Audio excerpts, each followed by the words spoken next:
Nah, hari ini kita ada di dalam minggu yang kelima dari khotbah berseri kita, dan hari ini saya mau bicara tentang the design of marriage. Karena ini merupakan urutan-urutan dan sekarang kita sampai di Kejadian 2. Nah, saudara, sebelum saya masuk dalam khotbahnya, saudara, beberapa hari ini kita membaca berita yang sama ya, saudara ya. Emas turun harganya ya, saudara ya. Saham minggu ini gara-gara MSCI, IHSG anjlok ya, saudara ya. Ekonomi tidak stabil. Jujur sempat berpikir untuk mengubah topik khotbah minggu ini. Saya berdoa, dan tapi waktu saya berdoa saya mulai merenungkan, justru saya sadar bahwa di musim-musim seperti ini justru kita butuh khotbah yang akan mengkalibrasi tempat aman di dalam keluarga. Karena begini, biasanya saat semuanya aman-aman itu suami istri nggak gegeran, saudara. Tetapi justru pada saat finansial digoncang, ada ketidakstabilan, biasanya disitulah mulai terjadi pertengkaran. Nanti ada yang mulai menyalahkan satu dengan yang lain. Kamu sih sudah tak bilangi, jangan beli emas banyak-banyak, gitu kan, saudara ya. Atau misalnya apalah, salah ini dan itu. Jadi kita pikir itu masalahnya masalah investasi atau salah mengatur uang.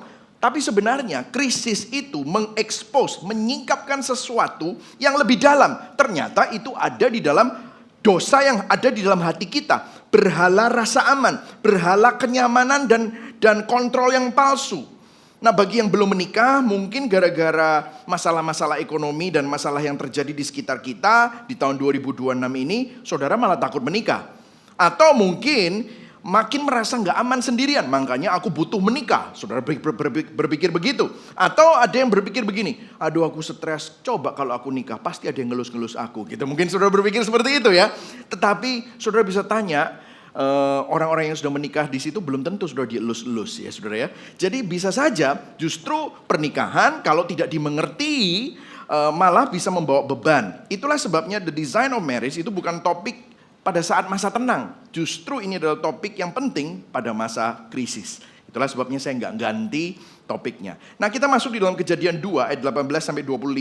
Ini adalah cerita pernikahan pertama dan kisah penebusan. Oke, kita baca sama-sama. Saya akan bacakan yang genap, saudara baca yang ganjil, kita akan membacanya bergantian. Kejadian 2 ayat 18. Tuhan Allah berfirman, tidak baik kalau manusia itu seorang diri saja. Aku akan menjadikan penolong baginya yang sepadan dengan dia. Ayat 19. Membentuk dari tanah segala binatang hutan dan segala burung di udara, dibawanyalah semuanya kepada manusia itu untuk melihat bagaimana ia menamainya, dan seperti nama yang diberikan manusia itu kepada tiap-tiap makhluk yang hidup, demikianlah nanti nama makhluk itu. Manusia itu memberi nama kepada segala ternak, kepada burung-burung di udara, dan kepada segala binatang di hutan. Tetapi baginya sendiri ia tidak menjumpai penolong yang sepadan dengan dia. Ayat 21. Lalu Tuhan Allah membuat manusia itu tidur nyenyak. Ketika ia tidur, Tuhan Allah mengambil salah satu rusuk daripadanya, lalu menutup tempat itu dengan daging. Dan dari rusuk yang diambil Tuhan Allah dari manusia itu, dibangunnyalah seorang perempuan. Lalu dibawanyalah kepada manusia itu. Ayat 23. Lalu berkatalah manusia itu, inilah dia tulang dari tulangku dan daging dari dagingku. Ia akan dinamai perempuan sebab ia diambil dari laki-laki. Sebab itu seorang laki-laki akan meninggalkan ayahnya dan ibunya dan bersatu dengan istrinya, sehingga keduanya menjadi satu daging. Mereka keduanya telanjang, manusia dan istrinya itu, tetapi mereka tidak merasa malu. Beginilah firman Tuhan. Nah, saudara, saya akan memulai dengan sebuah statement seperti ini. Kalimat ini banyak dipercaya banyak orang, dan saudara pikir ini benar. Padahal sebenarnya ini tidak selalu benar. Cinta seharusnya membuatku bahagia. Jadi kalau misalnya hubungan antara dua orang yang saling mencinta, ternyata itu bikin capek. Atau kalau pasangan yang saling mencinta itu dan membuat saudara sepertinya stuck dan tidak berkembang.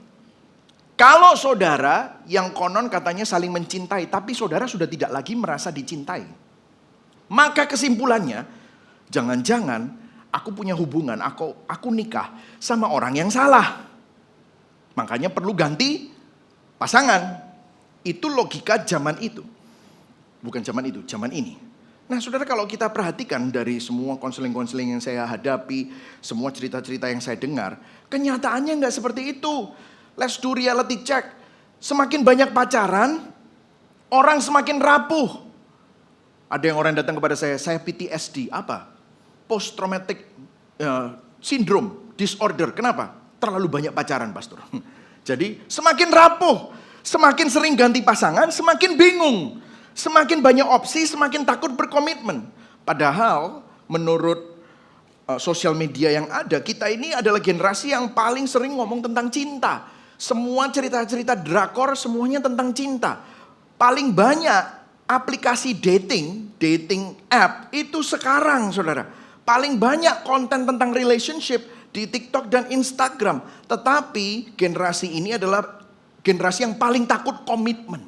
Generasi ini adalah generasi yang gampang menyerah. Sedikit-sedikit kalau nggak cocok ya udahlah cerai aja. Kalau nggak ngeklik itu ya udah putus aja. Dan pada saat yang sama, generasi ini adalah generasi yang paling kesepian secara emosional. Kayaknya ada yang salah deh.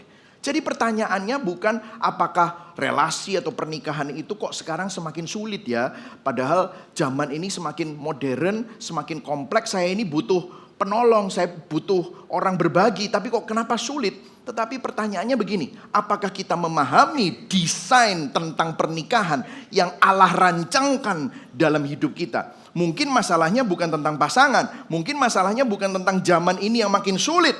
Masalahnya kita menjalankan pernikahan, menjalankan relasi tanpa blueprint, tanpa denah biru dari desain tentang pernikahan dari Tuhan.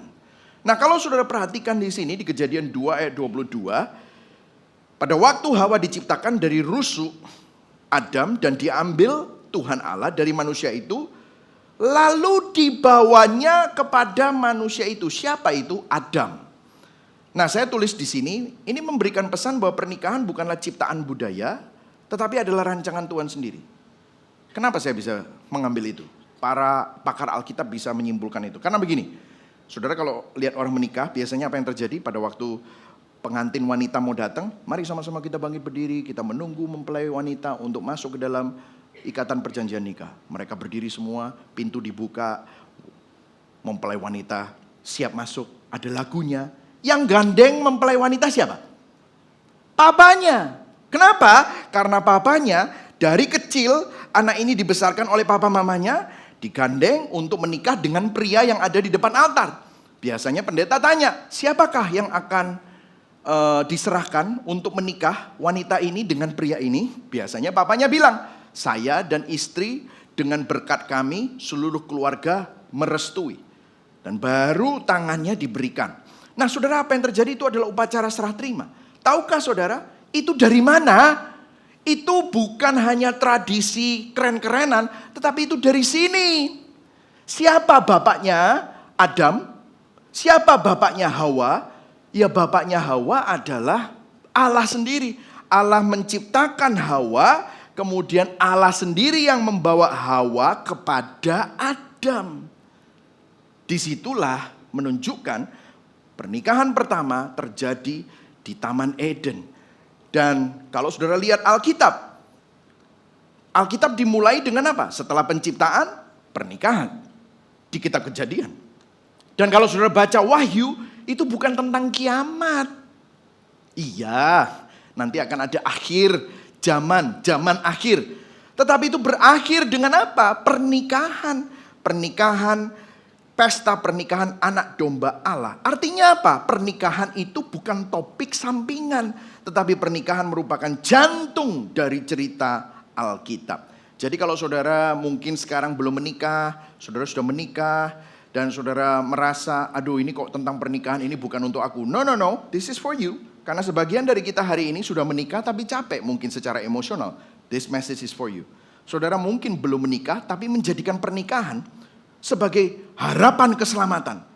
Dan saudara really waiting for your calon ini, jodohmu. Dan saudara pikir kalau saudara dapat jodoh, saudara akan bahagia. Kalau saudara nggak ngerti desain Tuhan, saudara akan kecewa. Dan sebagian kita hari ini pernah terluka dalam relasi. Dan mungkin saudara sekarang lagi defensif, saudara mungkin nggak ingin punya relasi lagi. Atau saudara diam-diam takut, apakah aku akan bahagia. Mungkin saudara sudah punya pacar, saudara sudah punya tunangan, atau saudara sudah nikah, baru menikah. Saudara takut, aku ini bahagia nggak ya bakalan nanti 5 tahun dari sekarang. Jadi masalah relasi kita sebenarnya bukan tentang skill komunikasi, bukan tentang tips trik atau teknik, bukan. Tetapi masalahnya di hati. Dan hanya Injil yang menjadi solusinya. Dan kita akan kembali ke pernikahan pertama dalam sejarah di Kejadian 2. Poin saya ada 3 hari ini. Yang pertama adalah penyembahan berhala dalam relasi pernikahan. Yang kedua, pernikahan adalah perjalanan pembentukan. Dan yang ketiga, Injil memberi kekuatan untuk menjalaninya. Oke, kita akan mulai yang pertama. Penyembahan berhala dalam relasi. Yang siap belajar katakan yes. Oke. Nah, kalau saudara lihat pada waktu Allah Bapa membawa si Hawa kepada Adam, muncullah kata-kata Adam. Inilah dia, tulang dari tulangku dan daging dari dagingku. Jadi bayangkan saudara, Adam bangun dari tidur, ucek-ucek mata gitu ya saudara. Begitu dia buka mata, tiba-tiba Tuhan bawa, ini siapa ini? Karena selama ini dia ketemunya macan, ya babi. Yang paling mirip sama dia gorila. Lah kok modelnya kayak gini ya saudara. Dia pikir seperti itu. Dan pada waktu tiba-tiba muncullah Hawa, diambil dari rusuk.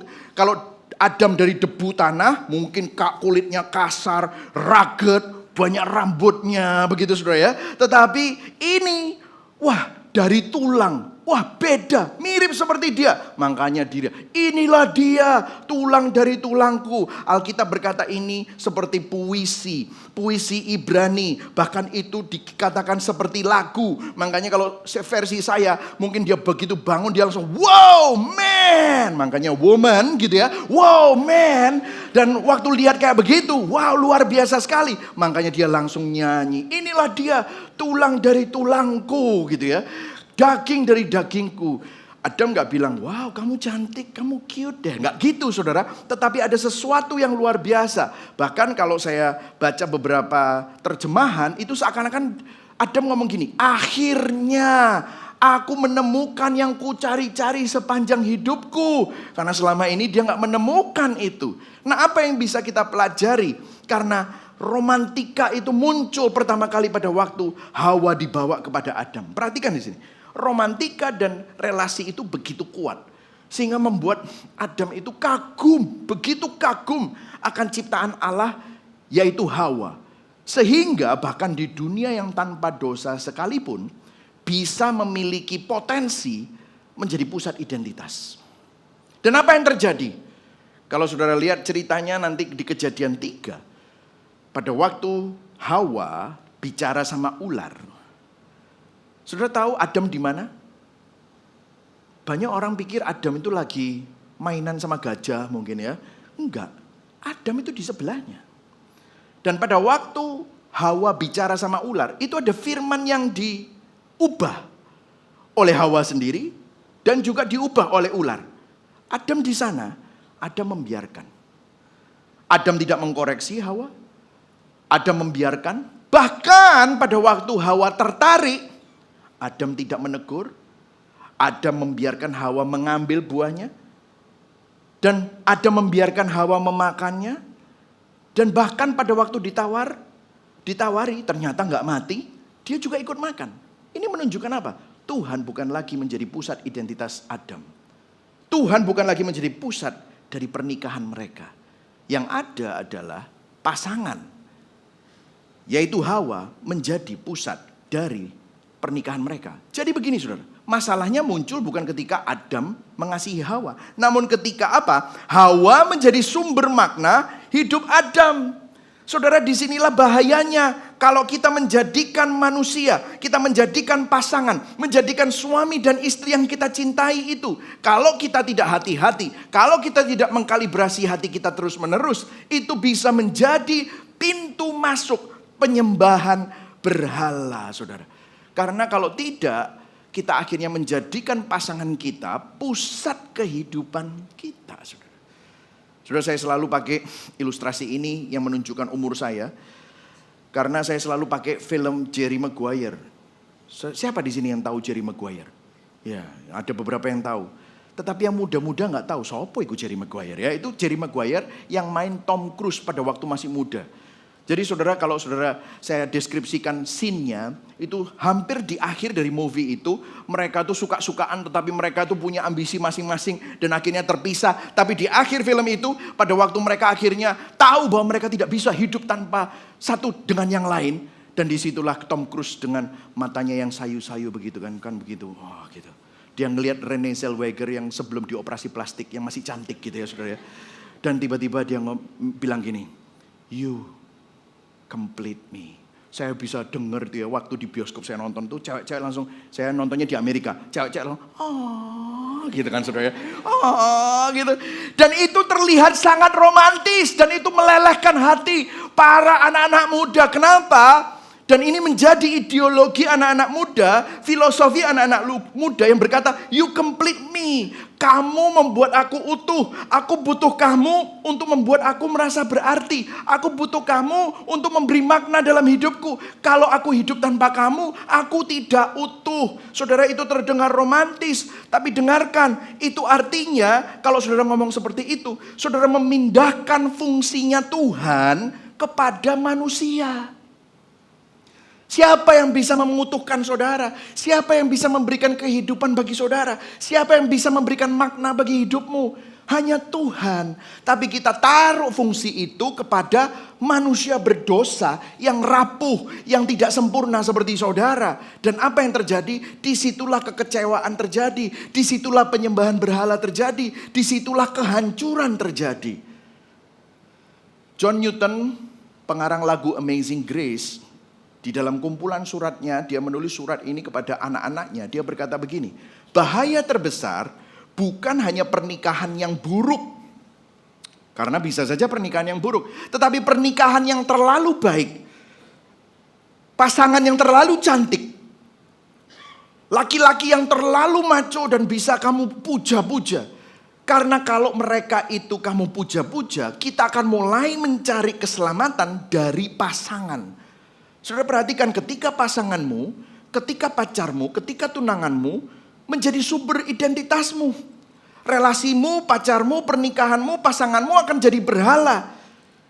Dan itu akan membawa kamu kepada kehancuran, saudara. Apa bentuk berhala dalam relasi? Mari kita daratkan dalam hidup kita masing-masing.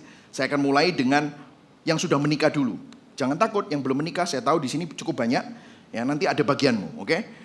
Berhala dalam relasi untuk yang sudah menikah. Saudara, saya tulis di sini, tidak bisa menerima ketidaksempurnaan. Selalu kecewa, selalu kurang puas. Sedikit konflik terasa besar. Saya kasih beberapa contoh. Misalnya saudara, contoh konkretnya soal komunikasi. Pernah nggak saudara dengar pasanganmu, pacarmu, cewekmu atau cowokmu, aku tuh cuman mau kamu lebih peka. Wah, kan gitu kan saudara. Tapi yang dimaksud adalah begini. Aku mau kamu tuh selalu ngerti aku tanpa aku harus jelas-jelasin gitu loh. Udah nikah berapa tahun sih kok mesti harus dijelas-jelasin. Kenapa sih kamu gak peka? Saat pasangan tidak peka, langsung saudara merasa tidak dicintai. Langsung saudara merasa ditolak. Bukan sekedar kecewa, tetapi serasa bahwa saudara tidak dicintai dan ditolak sebagai pribadi. Kalau saudara merasa seperti itu, artinya pasangan sudah dijadikan Mesias. Pasangan sudah dijadikan juru selamatmu. No wonder kamu akan selalu kecewa. Contoh lagi soal kebiasaan kecil. Misalnya kerapian. Handuk yang gak dilipat, kaos kaki kececeran. Itu saya ya saudara ya. Sepatu gak rapi, telat bangun. Reaksinya bukan, ya itu kan manusia gak sempurna. Tapi ngomongnya gini, kamu itu selalu begitu. Wah, selalu. Kamu itu gak pernah peduli perasaanku, aku yang beres-beres terus. Terus udah gitu ngomong, aku capek hidup buat kamu, sama kamu. Wah, mak jelek. Apa yang terjadi?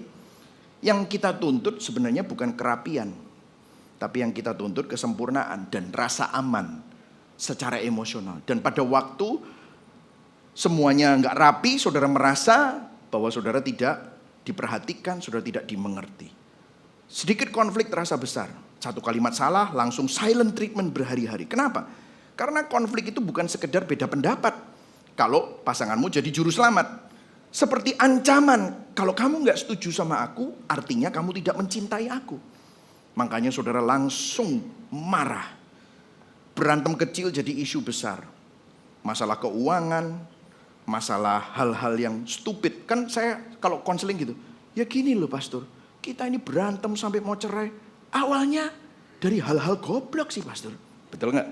Semuanya tentang hal-hal stupid, tapi jadi besar. Dan selalu begini ngomongnya, dari dulu kamu itu memang egois. Capek aku. Salah aku pilih pasangan. Konflik kecil berubah jadi krisis eksistensial. Selalu kecewa, selalu kurang puas. Misalnya suami sama istri baik-baik saja, tapi gara-gara saudara lihat Instagram atau TikTok, saudara lihat, idih suaminya romantis ya. Terus sang suami lihat Instagram, lihat, istrinya suportif ya. Atau kalau enggak, istrinya sangat peduli dan sayang sama suaminya. Lalu saudara pulang rumah ngelihat bencekno gitu. Loh, terus suaminya, ada apa toh? Ada apa? Kamu itu nggak pernah romantis sama aku. Ada apa? Ada apa gitu. Istrinya juga, kamu itu juga nggak suportif buat kamu. Bingung. Loh, nggak ada apa-apa. Tapi apa yang terjadi? Pulang rumah jadi bad mood. Gara-gara apa? Instagram. Coba bayangkan saudara. Yang salah bukan pasangannya, yang berubah bukan pasangannya. Yang berubah adalah standar berhala kita taruh di dalam pasangan kita. Ini yang terjadi saudara. Pasangan sudah dijadikan Mesias atau juru selamat buat diri kita. Bagi yang belum menikah, terlalu pilih-pilih mencari yang hampir sempurna. Well, kalau ketemu sama yang hampir sempurna, begitu ketemu kamu, rusak dia. Kan begitu kan saudara ya. Seharusnya begitu kalau kamu sadar potensi, begitu saudara ya. Iya kan ada yang rohani, mapan, humoris, good looking, keluarga baik-baik, tidak toksik, sefrekuensi, visioner, dewasa emosional. Siapa ikut Tuhan nah, gitu saudara. Di balik semuanya itu tersembunyi harapan. Apa? Aku mau seseorang yang bisa menjamin aku tidak terluka. Siapa manusia yang tidak mungkin melukai kamu? Dia orang berdosa juga. Akhirnya apa? Tidak bisa menikmati hidup yang sekarang. Dan saudara selalu mikir, kalau aku nikah sama orang yang aku dambakan itu, baru aku bahagia. Sehingga sekarang karena saudara belum nemu orang itu, saudara tidak bisa menikmati dan tidak bisa menjawab panggilan Tuhan. Dan menikmati dan melayani Tuhan dengan hidup yang sekarang. Hidup terasa tertunda sampai menikah. Saudara akhirnya berdoa bukan cari Tuhan, tetapi saudara berdoa untuk minta jodoh terus. Dan merasa Tuhan belum baik. Aku tahu sih Tuhan baik, tapi selama ini aku belum nikah. Aku merasa hidupku belum lengkap. Belum lagi kena tekanan budaya. Kamu sudah umur segini, kapan nikah? Adikmu sudah nikah loh, kapan kamu? Kerjaan sudah bagus, kok kamu belum nikah? Saudara ketemu itu terus di mana-mana, lama-lama saudara nikah bukan karena mengikuti desain Tuhan. Saudara nikah karena ingin diterima dan supaya orang itu bisa menganggap kamu normal. Apa yang terjadi? Itu tandanya pernikahan sudah menjadi harapan keselamatan. Saudara, masalahnya kita meminta manusia berdosa, meminta sebuah pernikahan dan relasi yang fana, yang rapuh, melakukan peran untuk dijadikan Tuhan.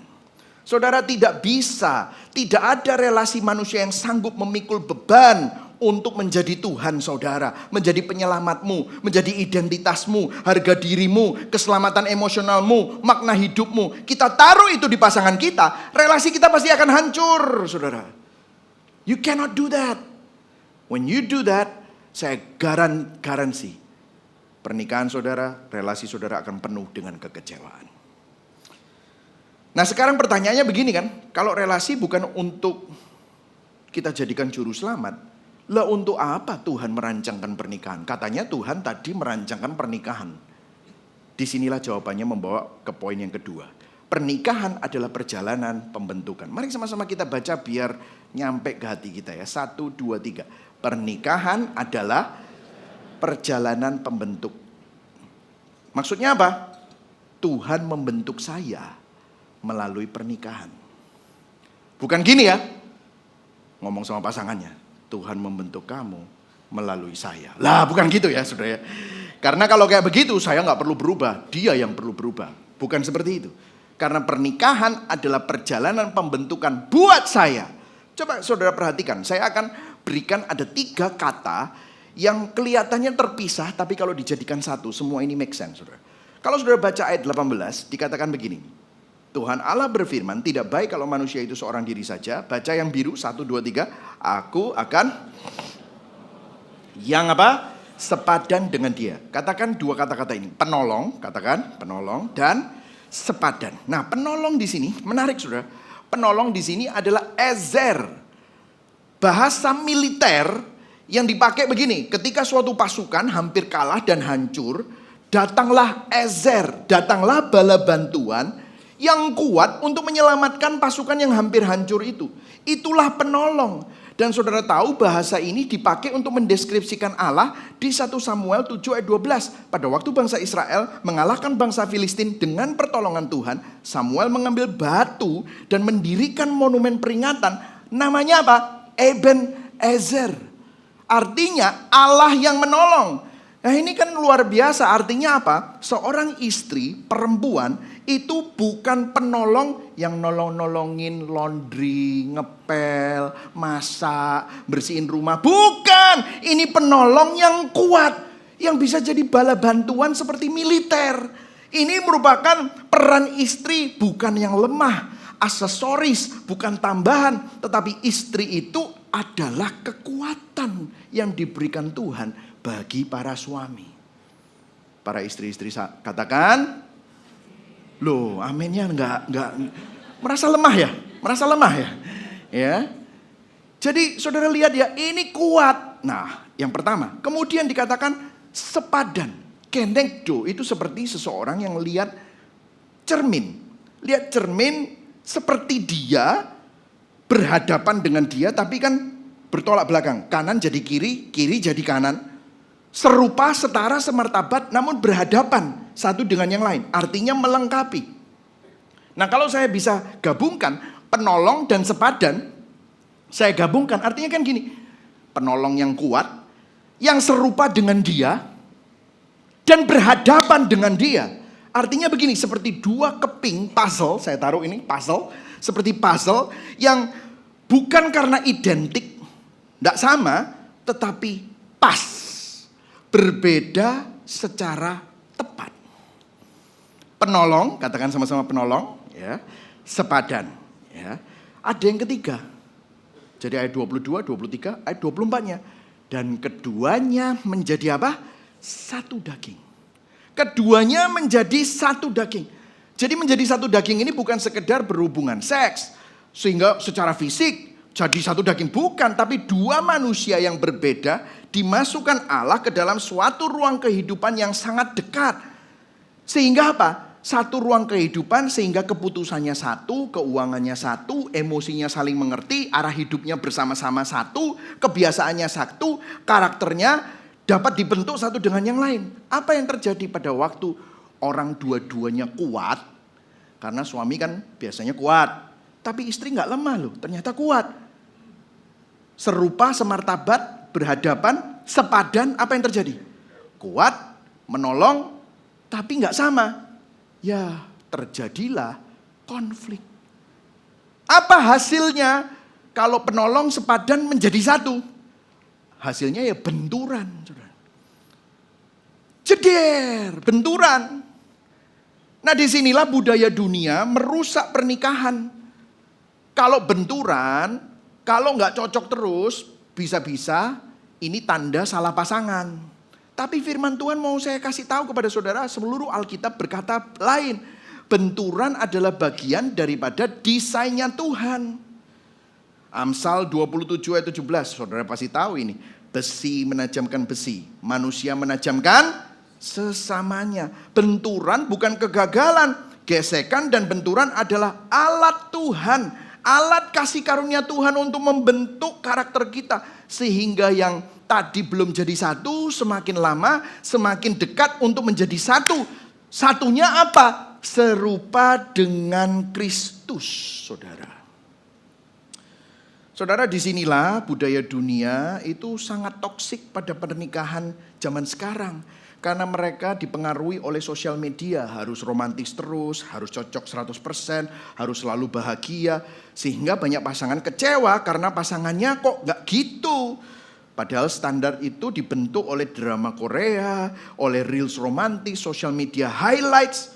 Saudara, kalau saudara datang ke pernikahan hanya untuk cari kenyamanan, saudara akan kecewa. Karena desain pernikahan adalah supaya saudara berbenturan untuk saudara membentuk, saudara dibentuk di dalam pernikahan itu. Tetapi kalau saudara datang ke dalam pernikahan untuk dibentuk, saudara akan bertumbuh. Karena marriage is God's sanctification tool. Pernikahan adalah alat pembentukan kekudusan yang dipakai Tuhan. Bukan hanya alat kebahagiaan instan semata, saudara. Jadi pasanganmu adalah alat kasih karunia Tuhan. Saudara mau gak terima alat kasih karunia Tuhan itu? Jadi sebenarnya kalau saudara ingin berubah, ingin dibentuk, menikahlah. Kalau saudara semakin ingin dibentuk lagi, punyalah anak. Gitu. Anaknya 1, 2, 3 semakin saudara dibentuk seperti saya. Gitu saudara. Sekarang anak-anak saya teenager semua. Wah, berat gitu saudara ya.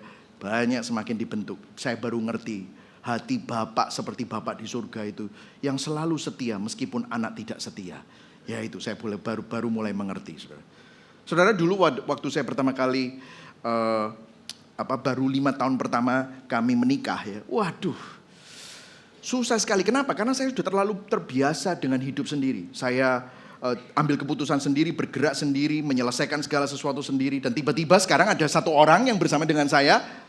Dan disitulah ada clash gitu ya. Sampai istri saya, kamu kalau enggak hidup di hutan aja. Semuanya sendiri gitu kan. Loh, bukan maksudku kayak begitu. Aku ini memang sudah kebiasaan, itu semua ada di pikiranku. Ya coba ditumpahkan pikiranmu. Jangan hidup kayak orang sendirian di hutan gitu ya. Kamu ada aku. Oke, sorry. Ya saya coba menyampaikan begitu saudara ya. Tetapi sekarang kami sudah 25 tahun menikah. Dan selama pernikahan itu saya belajar bertobat, saya belajar minta maaf. Dia juga belajar bertobat, dia belajar minta maaf. Kita dibentuk. Yang menjadi standarnya apa? Firman Tuhan. Sekarang saudara, kalau saya ngapa-ngapain dan yang lain-lain, saya itu bisa dengar suara istri saya di kepala saya. Saya bisa dengar. Puji Tuhan, suara istri saya karena dia cinta Tuhan sesuai firman. Ego saya tiba-tiba diingat, firman Tuhan ingat, ngomong apa? Oh iya, istri saya ada di sini. Loh, di mana dia ya? Ada CCTV ya? Tiba-tiba saya ada pikiran seperti itu, mengingatkan saya. Kenapa? Karena saya, ego saya, segala macam keegoisan saya, kesombongan saya, itu dibentuk melalui apa? Ya bojo, istri ini yang mengingatkan saya. Saya udah mati kutu kalau yang dia sampaikan adalah firman Tuhan. Mau kamu Tuhan gitu sama kamu? Mau kamu kalau Yesus gak jadi mati di salib? Wah udah oke, ampun. Dan akhirnya saya mulai merenungkan. Itu memaksa saya untuk merenungkan betapa egoisnya saya. Betapa gelapnya hati saya. Betapa bobroknya hati saya. Jadi kalau saudara mengerti desain Tuhan, pernikahan bukan terutama mengubah pasangan kita. Pernikahan mengubah cara kita berpikir, merespon, memandang dunia. Tuhan tidak memberikan saudara pasangan supaya hidupmu lebih mudah. Ya, ada kemudahan-kemudahan tentu saja. Tuhan memberi kita pasangan supaya hatimu, hati saya dibentuk. Allah sengaja memasukkan orang yang berbeda dalam hidup kita supaya kita tidak hidup terjebak dalam egomu sendiri, saudara. Inilah desain Allah. Pernikahan membentuk kita. Saudara, dalam bukunya A Community of Character, Stanley Hauerwas, dia bilang begini, kita tidak benar-benar tahu siapa yang kita nikahi. Kita hanya mengira kita tahu. Nah loh. Dan bahkan kalau kamu menikahi orang yang tepat, beri waktu, dia akan berubah. Saudara misalnya ketemu, wih cocok ini, waduh. Wah akhirnya saudara sudah nangis-nangis di altar. Aku akan bahagia. Tunggu saja tanggal mainnya. Dia akan berubah. Dan kamu akan kecewa. Terus nanti saudara akan bilang, dadak no pastor. Ternyata pastor, ya soalnya selama ini kamu masih pulang rumah. Sekarang mau pulang kemana? Makanya ada lagu pulangkan saja. Bingung kan? Aku mau pulang kemana? Wong tempat tidurnya sama, kamar mandinya sama, rumahnya sama. Mau lari kemana saudara? Itulah sebabnya saudara. Kamu gak akan pernah sadar siapa yang kamu nikahi. Kalau kamu berpikir, dia akan memenuhi semua kebutuhan. Kecewa saudara. Di dalam pranikah kami, istri saya bilang, share kepada para premarital itu saudara. Itu kita ada 12 couple premarital, terus ada yang pendengar. Pendengar itu adalah orang-orang yang ada di care group, tetapi ingin dibekali dalam pranikah. Karena dulu mungkin waktu mereka menikah belum dibekali. Jadi kalau saudara ingin mendengar pranikah kami, harus masuk care group dulu. Ya saudara, baru bisa dapat privilege itu. Nah, istri saya ngomong gini, saya itu menikah 25 tahun, saya bertemu dengan Michael yang berbeda-beda. Setiap musim itu Michael berubah. Terus saya bilang, sama. Karena apa? Saya melihat Novi yang berbeda-beda. Kenapa? Setiap musim ada punya masalah. Apa yang terjadi? Ada hal yang terekspos lagi dalam hati saya. Berbeda lagi. Saya pikir waktu saya nikah sama dia, saya tahu dia. Tapi ternyata ada begitu banyak aspek. I always learn something new today. Nah, apa yang bisa membuat kita itu terus sama-sama? Ya, Injil, ya firman Tuhan. Saya akan mengulang statement ini karena statement ini pernah saya keluarkan pada waktu kita eksposisi Efesus 5. Pernikahan adalah bengkel tempat kasih karunia Tuhan bekerja setiap hari. Untuk apa? Melembutkan egomu, membentuk karaktermu, menyingkapkan kegelapan hatimu yang sesungguhnya. Supaya apa? Supaya kamu semakin serupa dengan Kristus. Yang setuju katakan amin. Karena begini saudara, pada saat pernikahan mengekspos isi hati kita, misalnya keegoisan saya, misalnya kesombongan saya, misalnya kekerasan hati saya, misalnya kita berantem, boom. Dan pada waktu berantem, dia memang salah, tapi cara saya untuk mengkonfrontasi kesalahannya sangat arogan, sangat keras, gak seperti Kristus, gak ngasih kasih karunia. Terus saya dihadapkan dengan dua pilihan. Yang pertama, saya mau bertobat dan berproses atau tidak. Kalau saya mau bertobat, iya ya, tapi kan poinku benar. Tapi caramu salah, Mike. Kamu menyakiti dia, kamu arogan sekali, kamu self-righteous, kamu merasa kamu paling benar. Dan kalau saya bertobat dan saya berproses, apa yang menjadi hasilnya?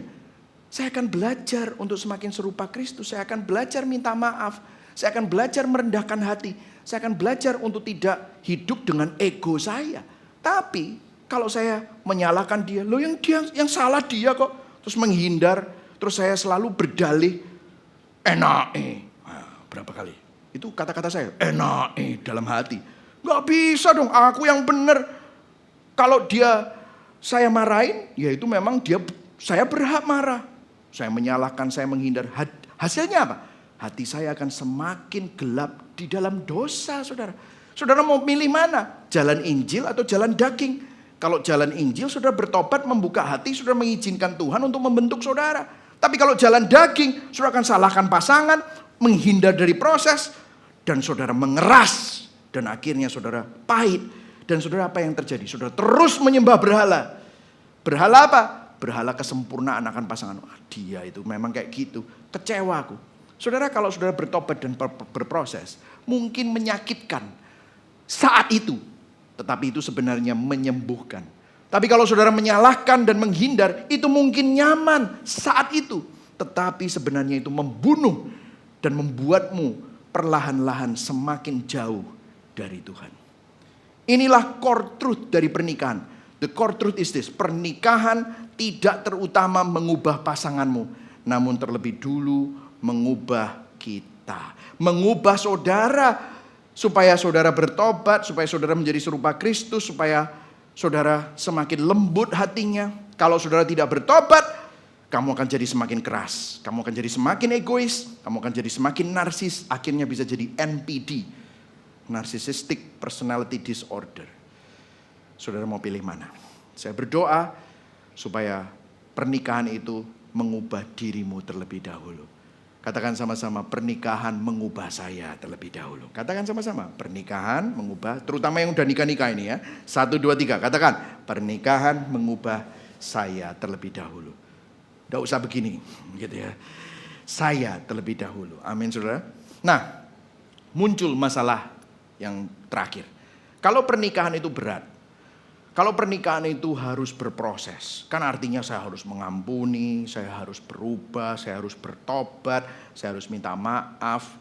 Pernah ini ada yang di dalam konseling-konseling saya, kesel aku pastor. Capek saya, gak kuat aku pastor. Dari mana kita mendapatkan kekuatan untuk bertahan? Kalau ternyata pernikahan katanya seperti bengkel. Kalau pernikahan itu adalah kita dibentuk, dikuduskan. Disinilah kita masuk ke dalam poin yang ketiga. Injil memberi kekuatan untuk menjalaninya. Nah saudara, coba kita kembali ke ayat 18. Baca sama-sama ayat ini ya. 1, 2, 3, yang keras. Tuhan Allah berfirman, tidak baik kalau seorang diri saja. Nah, perhatikan di sini. Katakan sama-sama, tidak baik. Tidak. Tahukah saudara, kata-kata tidak baik ini baru muncul pertama kali di Alkitab. Sebelumnya Allah selalu berkata baik. Pada waktu 5 hari penciptaan, hari pertama dia katakan apa? Baik. Hari kedua baik. Sampai hari kelima baik. Pada waktu Allah menciptakan manusia di hari ke-6, ini amat sangat baik. Terus kemudian dia berkati. Loh kenapa dikatakan kok tidak baik? Kenapa kok tidak baik kalau manusia itu seorang diri saja? Saudara, disinilah Allah sengaja menciptakan manusia untuk membutuhkan bukan hanya Tuhan saja, tetapi juga sesama. Ini menunjukkan kerendahan hati Tuhan. Dia merancangkan interdependensi. Katakan sama-sama, interdependensi. Saudara, saya akan jelaskan apa itu interdependensi. Artinya begini, saudara nggak bisa hanya bilang, oh aku sama Tuhan saja sudah cukup. Saudara tahu tanda salib itu ada vertikal dan ada horizontal. Begitu salah satu garis diambil, apa yang terjadi? Sudah bukan lagi salib, hanya garis melintang atau garis ke atas. Tetapi kenapa kok dua ini menjadi sebuah keindahan? Inilah interdependensi. Kita bergantung sama Tuhan, tetapi kalau imanmu sama Tuhan itu benar-benar nyata, maka caramu memperlakukan orang lain juga akan tercerminkan dengan imanmu. Makanya Yakobus bilang, iman tanpa perbuatan mati. Kalau kamu ingin tahu imanmu, lihatlah dari perbuatanmu. Bagaimana kamu memperlakukan pasanganmu. Bagaimana kamu memaafkan dia, mengampuni dia, mengasihi dia. Apakah kamu mengerti kasih Kristus? Kalau kamu mengerti kasih Kristus, kamu akan mengasihi pasanganmu seperti Kristus mengasihi kamu. Itu yang dimaksudkan oleh Tuhan. Sehingga kita ada interdependensi. Makanya saudara, ini nyata di dalam filosofi pelayanan kami. Kalau ada seorang wanita yang cinta Tuhan sekali dan ingin melayani Tuhan di Gibeon Church misalnya, tapi suaminya nggak even tertarik sama teologi, suaminya nggak even ingin untuk melayani Tuhan, kita bilang kalau kamu mau memimpin, lebih baik kamu memimpin suamimu dulu. Tolong dia, bukan memimpin ya, tolong dia untuk dia bisa bersama-sama dengan kamu, karena kamu bukan lagi dua tapi satu daging. Sehingga kalau suami dan istri melayani Tuhan bersama-sama, baru kamu bisa akan menjadi dampak dan melayani orang-orang di sekeliling kamu. Sehingga kamu bisa menjadi servant leader. Begitu juga suami, kalau istrinya nggak even tertarik untuk melayani Tuhan, pimpinlah istrimu untuk bisa mengasihi Tuhan bersama-sama. Kalian berdua, sehingga akhirnya kalian menjadi satu. Karena panggilan suami, panggilan istri adalah panggilan berdua. Karena dua bukan lagi dua tetapi menjadi satu. Yang setuju katakan amin. Inilah interdependensi. Nah yang menarik juga adalah begini. Ada satu fakta kebenaran lagi. Yang menarik adalah sepanjang Alkitab, Tuhan menyebut dirinya as the bridegroom. Tuhan menyebut dirinya mempelai pria. Nah buat kita yang cowok-cowok gak biasa ya. Kenapa sih Tuhan tuh harus jadi mempelai pria? Aku kan pria, mempelai pria sama pria. Gitu kan, mungkin sudah merasa seperti itu. What is this? Gitu ya. This is sick. But let me tell you, ada sebuah rahasia yang sangat indah. Karena Yesaya 54 ayat 5 berkata, yang menjadi suamimu ialah dia yang menjadikan engkau. Siapa itu? Tuhan. Hosea 2 ayat 19 sampai 20. Aku akan menjadikan engkau istriku untuk selama-lamanya. Ini hanyalah bahasa metafora. Tapi yang dimaksudkan Tuhan, kenapa kok Tuhan itu dibilang sebagai bridegroom, suami, mempelai pria? Karena begini, yang pertama, Tuhan ingin hadir secara intim bagi umatnya. Tuhan bukan cuma doktrin yang dipahami. Tuhan bukan cuma seperangkat filosofi. Tetapi dia pribadi yang perlu kita kenal. Makanya Yesus berkata, kalau kamu mengenal aku, kalau kamu mengenal kebenaran, karena aku adalah jalan kebenaran dan hidup, maka kamu akan bebas. Adam dan Hawa, ginosko, satu sama lain, maka mereka punya anak. Mengenal di situ ginosko. If you ginosko me, kamu akan menerima kebebasan. Tuhan ingin hadir bukan hanya sebagai doktrin dan agama, tapi Tuhan ingin punya relasi dengan saudara. Yang kedua, Tuhan mengikatkan hatinya kepada umatnya. Covenant. Artinya apa? Bukan kontrak. Kalau kontrak begini, selama kamu baik, aku akan baik. Kalau kamu nurut, aku berkati. Tuhan gak kayak gitu. Meskipun kamu tidak baik, meskipun kamu sudah mengecewakan aku, meskipun kamu mengkhianati aku akan tetap setia. Itulah covenant. Itulah sebabnya dia bilang, aku ini seperti suami kepada umatku, kepada gerejaku. Itu yang menjadi kekuatan di dalam kekristenan. Nah, ada masalah besar. Ini masalahnya. Masalahnya kita adalah mempelai yang tidak setia. Yeremia 3 ayat 20 dikatakan seperti seorang istri yang tidak setia. Demikianlah kamu umatku tidak setia kepadaku. Ketika hati kita memberi cinta terdalam kita kepada sesuatu yang lain selain Tuhan, apakah itu uang, apakah itu status, apakah itu karir, apakah itu pasangan, kita sedang selingkuh, kita selingkuhin Tuhan, kita khianati Tuhan, kita lari dari Tuhan. Ini masalah terbesar karena kita mengkhianati Tuhan. Bahasa Alkitab berkata, we committed spiritual adultery. Kita melakukan perzinahan rohani. Allah berada dalam pernikahan yang terburuk sepanjang sejarah karena umatnya terus-menerus lari daripada Tuhan, tidak setia daripada Tuhan. Inilah kisah Alkitab. Tuhan mengejar mempelainya. Siapa mempelainya? Saudara, saya, gerejanya yang selalu lari, yang selalu selingkuh, yang selalu berkhianat. Dan puncaknya terjadi pada saat Yesus datang. Tahu saudara, Kristus datang untuk menjemput mempelainya. Tapi apa yang mempelainya lakukan? Tidak diterima dengan lapang dada. Yohanes 1 ayat 11, Yesus menubuatkan tentang hidupnya. Ia datang kepada milik kepunyaannya. Siapa itu? Gerejanya. Tetapi orang-orang kepunyaannya itu, siapa itu? Saudara dan saya, umat Tuhan, tidak menerimanya. Tetapi Yesus tetap datang untuk mengejar mempelainya. Tapi masalahnya umatnya tidak menerima dia.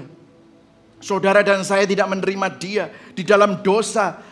Kita tidak memikirkan Tuhan, tetapi Tuhan yang memikirkan kita. Dan puncaknya lagi pada saat Yesus diadili di depan Pontius Pilatus.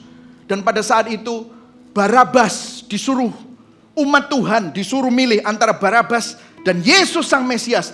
Padahal Barabas adalah seorang pembunuh yang sedang menunggu eksekusi mati. Disuruh pilih Yesus, Raja orang Nazaret, atau Barabas, si penyamun. Tetapi apa? Kita, umat, menolak dia. Umat Tuhan lebih memilih Barabas. Bahkan berteriak, salibkan dia, salibkan dia. Kita memakukan dia. Mungkin secara historis saudara tidak berdiri di Golgota. Tetapi secara rohani setiap kali kita memilih dosa, setiap kali kita memilih ego, setiap kali saudara menyembah berhala, kita sedang mengkhianati Tuhan. Kita sedang selingkuhin Tuhan. Kita sedang lari daripada Tuhan. Kita sedang memilih Barabas Barabas yang lain. Kita sedang menolak Tuhan, sang mempelai agung yang menjemput kita. Itu yang kita lakukan. Tapi bagaimana? Apa yang Kristus lakukan? Kristus membiarkan dirinya, menyerahkan dirinya. Bahkan dia rela untuk tetap berangkat ke salib. Di salib Kristus membayar harga pengantennya. Salib adalah keputusan cinta Tuhan untuk membeli kita, untuk membayar kita. Di saat dia dikhianati, di saat kita mengkhianati dia, Kristus tidak pergi. Di saat umatnya meninggalkan dia, Kristus tetap tinggal. Di saat kita melukai dia, Kristus tetap setia. Di saat kita menyerahkan dia ke salib, Kristus menyerahkan dirinya dengan sukarela. Dalam budaya Alkitab, seorang mempelai pria membayar harga pengantin. Bukan untuk transaksi, saudara, tapi untuk menunjukkan nilai dan komitmennya kepada mempelainya. Apa yang Kristus lakukan? Bukan dengan emas dan perak, tapi dengan darahnya sendiri. Dia berkata kepada kita, dia berkata kepada seluruh dunia, inilah betapa berharganya mempelaiku. Siapa itu? Saudara. Saya. Tahukah saudara, salib adalah keputusan cinta Tuhan untuk membuktikan kasihnya kepada saudara. Jesus is our true spouse. Dan saudara tahu apa yang terjadi di salib? Inilah kabar baik Injil. Ada pertukaran mulia. Dosa saudara, pengkhianatan saudara, hukuman yang seharusnya ditimpakan kepada saudara, kutuk yang seharusnya menjadi milik saudara, ditimpakan kepada Kristus. Dan kebenaran Kristus, kekudusan Kristus, kemuliaan Kristus menjadi status saudara. Status Kristus menjadi status kita. Tapi status kita yang menjijikkan, yang buruk rupa, ditimpakan kepada Kristus. Martin Luther memakai ilustrasi ini dengan suami dan istri. Dia berkata begini, iman seperti cincin kawin, mempersatukan jiwa kita dengan Kristus, seperti seorang mempelai perempuan dipersatukan dengan mempelai laki-laki. Dari pernikahan ini, segala sesuatu menjadi milik bersama. Segala yang dimiliki Kristus menjadi milik kita. Dan segala yang dimiliki kita, semua yang borok, semua yang bobrok, semua yang jelek, Kristus ambil, ditanggung, jadi miliknya. Itulah yang dilakukan. Saudara tahu, kalau Kristus mengejarmu, kalau Kristus membelimu, kalau Kristus membuktikan cintanya kepadamu, bukan karena saudara indah, bukan karena saudara lovely, bukan karena saudara cantik, bukan karena saudara layak, bukan. Kristus mengasihi kita bukan karena kita indah, tetapi Kristus mengasihi kita untuk membuat saudara yang bobrok, saudara yang buruk rupa dijadikan indah. Kamu yang sangat jelek, hatimu yang sangat bengkok dijadikan cantik. Kamu yang penuh dengan hukuman dan kutuk dijadikan mulia. Itulah kabar baik Injil. Berikan tepuk tangan buat Tuhan. Amin. Nah saudara, kenapa ini penting? Ini adalah sumber kekuatan kita dalam hubungan pernikahan. Sumber kekuatan dalam relasimu sebagai suami dan istri. Sumber kekuatan bagi saudara yang belum menikah, yang masih mendambakan, sehingga saudara bisa mempersiapkan diri. Artinya begini, saya kasih rumus ya. Are you still with me? Yes. Rumusnya begini. Bagi yang sudah menikah. Ketika pasanganmu melukai kamu, mengecewakan kamu, kamu punya dua pilihan. Kamu mau berproses, bertobat, atau menghindar dan menyalahkan. Tapi kalau kamu berproses dan bertobat, gimana caranya berproses? Ingatkan Injil sama hatimu sendiri. Khotbahkan Injil sama dirimu sendiri. Supaya kamu ingat bahwa kamu, saya, saudara sudah melukai dan mengecewakan Tuhan, mempelai kita yang sejati. lebih dalam, lebih parah daripada pasanganmu, daripada sahabatmu, daripada pacarmu.